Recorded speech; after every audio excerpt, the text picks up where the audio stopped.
For example, they really, folks, do not doubt me, they think they have won the House in 2018. They hate Trump, and so they think everybody else does. The reasons they hate Trump, they think are the reasons everybody else hates Trump. They hate Republicans, and they think they have succeeded with their buddies in the media in making everybody else hate Republicans. They think the Virginia gubernatorial election is the sign that the country has admitted its mistake and is ready now to get back to normal and elect Democrats to run Washington, D.C. So they have made this assumption. They want it to be true so badly that they actually think that they are there, and they aren't. I don't think the Democrats, I really don't. The evidence is all around them, and I think they're in denial. The DNC can't raise any money. The RNC, as unpopular as it is among rank-and-file Republicans, is outraising the Democrats. The Democrats, the amount of money they're raising is not worth much more than an asterisk in the most recent reporting. They're having all kinds of trouble raising money of the $10, $20, $50 variety from average, ordinary Democrats. I mean, they've still got their Hollywood, the usual wealthy donors from all the different Democrat groups, but they do not have the donations of average, run-of-the-mill Democrat voters, the base, if you will. And so they know this, but I don't think they tell themselves the truth about what it means. They have shown the ability to lie to themselves over and over again for the express purpose of shielding the pain and making themselves feel better. And because they think that they've come back, they're looking at Franken and all these others, a liability. They've won it. 2018, it's in the bank, but not if Franken stays. So Franken's got to go. And then there's also the Roy Moore calculation that they are making here. But when you look at the news today from ADP Services, you know what ADP is, automatic data processing, payroll people. Yesterday, ADP Services reported, you ready for this? The largest number of new manufacturing jobs, it says here in history, I don't know what period of time, 40,000 new manufacturing jobs in 10 months. Donald Trump campaigned on bringing manufacturing jobs back.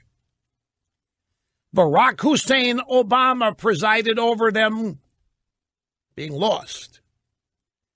And it wasn't just Obama presiding over them being lost. When Obama was asked about the jobs, the manufacturing jobs that had been lost, Obama told the nation and Democrats they're not coming back because we're modernizing and we're transforming.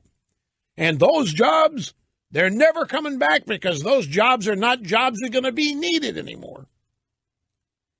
In June of 2016, Barack Obama was asked about jobs for the Carrier Corporation in Indiana. And here's what Obama's answer was. When somebody says, like the person you just mentioned, who I'm not going to advertise for, he's talking about Trump here. When somebody says, like the person you just mentioned, that he's going to bring all these jobs back, well, how exactly are you going to do that? What are you going to do? There's no answer to it. Trump just says, I'm going to negotiate a better deal. Well, how? How exactly are you going to negotiate that? What magic wand does Trump have? And usually the answer is he doesn't have an answer. Obama was at the Carrier Corporation. He was asked a question about manufacturing jobs being lost. And he chose to castigate Trump for misleading people and lying. You can't bring these jobs back. They're not coming back. 40,000 new manufacturing jobs in 10 months. The people that hold those jobs and the communities in which those jobs have been recreated know it. They live it. It's part of their life. Look at this. Trump's agenda and policies, as I previously mentioned, are more conservative than either President Bush's. Trump's foreign policy is solid. We have a president who's actually dealing with North Korea rather than kicking it down the road. We have a president who's dealing with China, who is dealing with Japan, rather than status quo and don't make any waves. Deregulation. Trump and his administration have gotten rid of more regulations in 10 months than any previous president ever tried to get rid of, which is zero. Trump's judicial appointments are game-changing. It's not just Gorsuch. The judges that Trump has appointed to the district court bench and the appellate court, they are better and larger. They're greater in number than any previous so-called conservative Republican president. And on that score, it isn't even close. And the more Trump speaks, whether he knows it or not or intends it or not, the more conservative he's sounding. And the more conservatism he's promoting. And the more he speaks it, and the more he promotes it, and the more of it in his agenda that happens, the more they attack him.